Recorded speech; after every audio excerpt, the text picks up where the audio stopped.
वंदे मातरम कर्मचारी साथियों, एफएमएस 3.0 से संबंधित कुछ महत्वपूर्ण जानकारियां आपके साथ साझा कर रहा हूं। पिछले कई वीडियो में मैंने अलग अलग टॉपिक्स पे पूरी डिटेल में इसके बारे में जानकारी दी है। आज हम बात करेंगे कि फरवरी माह का जो वेतन है वो बनने से पहले क्या क्या काम आपको करना है, क्या क्या तकनीकी जो समस्या आ रही है और कौन कौन से मॉड्यूल कहाँ कहाँ है, उसके बारे में थोड़ा सा मैं आपको डिटेल देने का प्रयास करूंगा। तो सबसे पहले जैसे आप जो वीडियो है उनकी SSID में जाकर के एफएमएस 3.0 है वो सर्च करना है। उसके बाद में उस पर क्लिक करेंगे तो दो तरह के ऑप्शन आएंगे, जिसमें वीडियो लॉगिन के लिए जो भी वर्क स्पेस वाला ऑप्शन है और एक ESS का है जो पर्सनल डिटेल्स के लिए, वो अभी पूरी तरह से एक्टिवेट नहीं हुआ है। तो वीडियो लॉगिन पे आपको क्या क्या काम करना है, तो सबसे पहले तो आपको मैं एक स्टेप बाय स्टेप बता रहा हूँ कि सबसे पहले तो आपको HOD से HO या DDO रोल की मैपिंग करवानी है। अब अधिकांश लोगों के तो मैपिंग होगी, लेकिन अभी भी कुछ लोगों के समस्या आ रही है कि उनके HO या DDO रोल शो नहीं हो रहा है। अगर आपके HO रोल शो हो रहा है तो DDO रोल शो होने की संभावना है ज़्यादा, लेकिन अगर HO रोल भी शो नहीं हो रहा है तो आपको अपने जो भी HOD से संपर्क करके अपना ईमेल वगैरह भेज करके अपनी मैपिंग करवानी है और रोल असाइन करवाना है। और इसके लिए मैंने विस्तार से वीडियो बना रखा है, किस ईमेल आईडी पे शिक्षा विभाग के कार्मिक है वो किस तरीके से मेल करेंगे, क्या फॉर्मेट रहेगा। अब ये जो लेटेस्ट जो इसके बारे में जो ट्रेनिंग हुई थी, उस ट्रेनिंग में भी कुछ निर्देश दिए गए थे। उनके अनुसार ट्रेजरी या उप कोष यानी सब ट्रेजरी या ट्रेजरी जो भी आपके लगती है उस पर भी वीडियो मैपिंग की सुविधा उपलब्ध करवा दी गई है। तो अगर आपके जैसे आपको HOD जाना नहीं पड़े या सॉरी HOD के लिए अगर संपर्क नहीं कर सकते या वहाँ से अगर नहीं हो रही है, तो आप अपने जो संबंधित ट्रेजरी है या उप कोष या कोष जो भी है आपके सब ट्रेजरी, वहाँ से संपर्क करके एफएमएस 3.0 के लिए DDO की मैपिंग करवा सकते हो। तो ये काफ़ी लगभग सुविधा हो गई है। तो ये काम आप सबसे पहले करवाएं। ये काम करने के बाद ही आपके सारे ऑप्शन काम करेंगे। अगर ये नहीं करेंगे तो आपके DDO रोल में एरर का मैसेज आएगा और आपके जो भी रोल असाइन है वो नहीं होंगे या नहीं शो होंगे। अब उसके बाद आपको क्या करना है, DDO मैपिंग होने के बाद में DDO की SSID से एफएमएस 3.0 पे लॉगिन करना है और SS वर्क स्पेस में क्लिक करना है, क्योंकि मैंने बताया कि जो भी DDO संबंधित काम है वो वर्क स्पेस में होंगे। और उसमें भी अगर जैसे आपके डेस्क 1 डेस्क 2 कई होंगे रोल, अगर एक से ज़्यादा या कहीं 2-3 जगह DDO है तो डेस्क 3 भी आ सकता है। तो जो भी हो जिसमें भी आपके क्लिक करेंगे और आपके DDO का नाम या DDO रोल शो हो रहा हो उस पर आपको क्लिक करना है। और क्लिक करने के बाद में आगे का जो है वो DDO का जो टैब खुलेगा उसमें कई तरह के ऑप्शन खुलेंगे। उसमें सबसे पहले आपको एम्प्लॉय मैनेजमेंट में जाना है और वहाँ जाकर के आप डैशबोर्ड पे है वो पहुँच जाएंगे। एम्प्लॉय मैनेजमेंट पे आप जैसे क्लिक करेंगे, मैं आपको बता देता हूँ, यहाँ से जैसे आप ये इस तरीके से आप लॉगिन कर लेंगे, DDO रोल हो जाएगा और यहाँ जैसे रोल है वो DDO आना चाहिए। और उसके बाद में यहाँ से जैसे एम्प्लॉय मैनेजमेंट पे आप जाएंगे तो आपके सामने इस तरीके से जो भी ऑप्शन है वो काम करने शुरू कर देंगे। ये सारे ऑप्शन हैं यहाँ इस तरीके से आप जब लेफ्ट साइड में देखेंगे तो अलग अलग ऑप्शन है वो शो होंगे, मैं बता दूंगा थोड़े थोड़े। उसके बाद में लेफ्ट साइड में एम्प्लॉय मैनेजमेंट टैब पे क्लिक करके आपको वेरिफिकेशन का जो ऑप्शन है उस पर क्लिक करना है। उसके बाद में ग्रुप वाइज सेलेक्ट करके एक एक कार्मिक के जो भी एम्प्लॉय को वेरीफाई करना है। ब्लूटूथ में जो भी डाटा प्रदर्शित हो रहा है उसको फीड करके वेरीफाइड करना है और ये 1 टाइम करना है, एक बार ही करना है। उसके बाद में अग्रिम आदेश आने के बाद की कार्रवाई की जाएगी। तो एक बार वैलिडेशन का काम है वो आप सभी को करना है। एक पिछले वीडियो मैंने डिटेल में एक कार्मिक का पूरा डाटा है वो वेरीफाइड करके आपको लाइव बताया था। उसमें सबसे ज़्यादा जो समस्या आ रही है वो डिपार्टमेंट सिलेक्शन की और इसके अलावा जो भी सबऑर्डिनेट स्टेट सर्विस वगैरह है तो वो सिलेक्शन आप ध्यान से करें। उस संबंध में कई साथियों के कमेंट भी आए थे, उनको मैंने जो भी जिनके भी मैसेज आए हैं उनको मैंने बताया भी है कि किस तरीके से आपको क्या सिलेक्ट करना है। अगर जरूरत होगी तो मैं अगली वीडियो में और एक डिटेल में जानकारी दे दूंगा। अब एम्प्लॉय वेरिफिकेशन है वो सबसे अनिवार्य है और यही काम आपको सबसे पहले करना है। इसके बिना है वो सैलरी प्रोसेस नहीं होगी।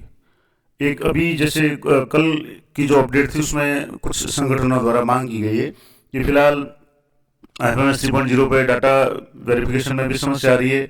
कई लोगों के अभी HOD जो भी रोल्स है वो असाइन नहीं हो रहे हैं, जो HOD से मैपिंग वगैरह नहीं हुई है। इसलिए ये एक मांग की गई है कि जो फरवरी में है इनकम टैक्स की भी अंतिम कटौती की जानी है इस वित्तीय वर्ष की। तो उसके लिए मांग की गई है कि ये जो सैलरी जो प्रोसेस है वो मार्च की सैलरी से शुरू किया जाए, फरवरी की सैलरी है पे मैनेजर से बनाई जाए। तो अभी तक इस बारे में क्लियर नहीं है, सिर्फ मांग की गई है। अब हो सकता है ये मांग स्वीकार की जाए नहीं की जाए, लेकिन आपको अपने स्तर पर तैयारी पूरी करनी है। और लगभग संभवतः अगर ऐसा नहीं होता है तो आपके 21-22 तारीख के बाद में एफएमएस 3.0 से बिल ऑटो प्रोसेस होना शुरू हो जाएंगे। अगर इस महीने फरवरी महीने के लिए अगर पे मैनेजर से अलाउ नहीं करते हैं तो अभी भी थोड़ा सा क्लियर नहीं है। लेकिन आपको जो काम करना है सबसे पहले तो वेरिफिकेशन करना है। तो ये संभावना है कि 21-22 तारीख के बाद में जो भी सैलरी की प्रोसेस शुरू होगी तो उसके लिए आपको जितने भी एम्प्लॉयज है उनका वेरिफिकेशन करना है। अब इसमें कुछ ऐसे भी एम्प्लॉय हो सकते हैं जिनकी वेतन नहीं बढ़ानी है। मान लो किसी की वेतन व्यवस्था जनवरी तक की हो और उसका भी नाम आपके यहाँ शो होगा, क्योंकि उसकी आईडी अगर आपके डी के पास में है तो जरूर शो होगा। इसके अलावा कुछ रिटायर्ड कार्मिक है, उनके भी नाम या उनका भी डिटेल है आपके इसमें शो होगा, तो उनका आपको पे स्टॉप करना है। अगर आदेश कोई ऐसा है कि जिनकी सैलरी फरवरी की नहीं बनानी है या कहीं और व्यवस्था होगी, तो आपका स्टॉप कैसे करना है, पे स्टार्ट कैसे करना है, उसके संबंध में मैंने विस्तार से अलग अलग टॉपिक वाइज वीडियो बना रखे हैं। पूरी प्ले लिस्ट मैंने IFMS 3.0 से संबंधित बना रखी है, जिसमें सारी वीडियो मैं दे चुका हूँ पहले ही। तो सबसे पहले तो आपको एम्प्लॉय वेरिफिकेशन करना है, उसके बिना आपकी सैलरी प्रोसेस नहीं होगी। और एम्प्लॉय के डाटा में कोई करेक्शन है तो एम्प्लॉय मॉडिफिकेशन ऑप्शन में जाकर के ये करेक्शन करना है। एक अभी जो ऑप्शन कई लोगों के जनाधार नहीं आ रहा था, तो इसके लिए आपको बहुत ज़्यादा चिंतित होने की आवश्यकता नहीं है। जनाधार के लिए ऑप्शन भी है, मैं एक अगली वीडियो में आपको पूरा लाइव करके बताऊंगा कि किसी की जनाधार नहीं आ रहा है तो उसको एसओसी आईडी से लेकर के IFMS 2.0 पर किस तरीके से सिंक्रोनाइज डाटा करना है और उसके बाद वापस आपको किस तरीके से ये कार्य करना है। तो वो प्रोसेस है, वो अभी एरर शो हो रहा है, तो वो मैं जब भी होगा मैं आपको करके बता दूंगा। और मॉडिफिकेशन विकल्प से अगर कोई ऐसा है तो आपको करना है। और वेतन बिल समय पर प्रोसेस हो, इसके लिए सभी एम्प्लॉयज का ग्रुप वाइज वेरिफिकेशन जरूरी है। और एक और महत्वपूर्ण कार्य करना है कि अगर किसी कार्मिक को मैंने पहले बता दिया कि वेतन स्टॉप करना है, चाहे वो रिटायर्ड कर्मचारी हो या अदर चले कोई जैसे वेतन व्यवस्था में हो और उनका अभी वेतन नहीं बनाना है, तो उनके आप स्टॉप भी कर सकते हैं। तो पे स्टॉप जरूर कर दें, नहीं तो उनका वेतन बन जाएगा, तो वो भी एक तरह से नई तरह की तकनीकी समस्या हो जाएगी। तो अब इसमें जैसे यहाँ से आपके मैं ऑप्शन थोड़ा बता देता हूँ। यहाँ से जैसे माई टास्क में जाते हैं तो अभी ये ऑप्शन काम नहीं कर रहा। उसके बाद में एम्प्लॉय मैनेजमेंट है, इसमें एम्प्लॉय रजिस्ट्रेशन का ऑप्शन है। जो नए कार्मिक अभी लगे हैं या अभी नियुक्ति हो रही है उनके लिए ये ऑप्शन होगा, लेकिन अभी ये ऑप्शन एक्टिव नहीं हुआ है, तो थोड़ा सा आपको वेट करना पड़ेगा। और या फिर आपके SIPF पे या SP मैनेजर जहाँ भी है उसका ऑप्शन दे देंगे, नहीं देंगे तो इस पर ऑप्शन ये जरूर जल्दी शुरू हो जाएगा। उसके बाद में एम्प्लॉय ट्रांसफर मैनेजमेंट में ज्वाइनिंग रिलीविंग का ऑप्शन है, तो वो जिनकी आईडी वगैरह बनी है उनको आप ज्वाइन या रिलीव करा सकते हैं अपने DO के अंडर में। उसके अलावा एम्प्लॉय मॉडिफिकेशन में आपके पर्सनल डिटेल्स है, सर्विस डिटेल्स है, एड्रेस है, bank details, family nominee of details वगैरह है, पे इंटरटाइटलमेंट है। अब जैसे पे इंटरटाइटलमेंट में भी आप किसी भी कार्मिक के जो भी बेसिक वगैरह है वो आप चेक कर सकते हैं, या उसमें कुछ करेक्शन है तो आप वो यहाँ से कर सकते हैं। उसके बाद में जो इम्पोर्टेंट बात मैं कर रहा था एम्प्लॉय वेरिफिकेशन की, तो एम्प्लॉय वेरीफाई करना है आपको। तो प्रत्येक एम्प्लॉय की जो भी डिटेल्स उसको वेरीफाई करना है।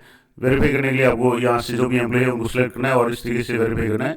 तो एम्प्लॉय वेरीफाई के बाद में आपको जो अगला काम करना था मैं आपको बताता हूँ कि जैसे प्रत्येक कार्मिक को एम्प्लॉय वेरीफाई करना है। मैंने आपको विस्तार से बताया हुआ किस तरीके से वेरीफाई करना है। ये वेरिफिकेशन का जो भी ऑप्शन है उसके बाद बात करेंगे बिल से संबंधित ऑप्शन है।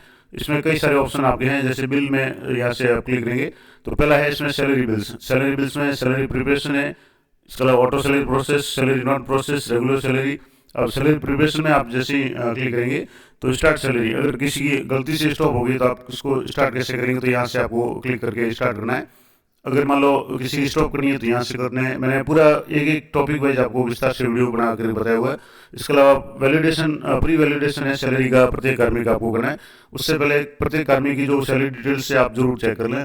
मान लो किसी कार्मिक के जैसे मान लो इनकम टैक्स की कटौती जनवरी तक की थी और उसकी कटौती पूरी हो गई और फरवरी में उसकी कटौती बंद करनी है इनकम टैक्स की, तो वो पहले आप प्रोसेस करके उसके बाद ही वैलिडेट करें। नहीं तो जो भी डाटा होगा वो वैलिडेट होने के बाद में उसी के अनुसार सैलरी बढ़ जाएगी। तो ये थोड़ा ध्यान रखें। ये जो ऑप्शंस हैं start salary, stop salary, pre validation वगैरह, ये भी मैंने पहले बताए हुए हैं। फिर भी अगर जरूरत होगी तो मैं अलग से वीडियो बना करके बता दूंगा।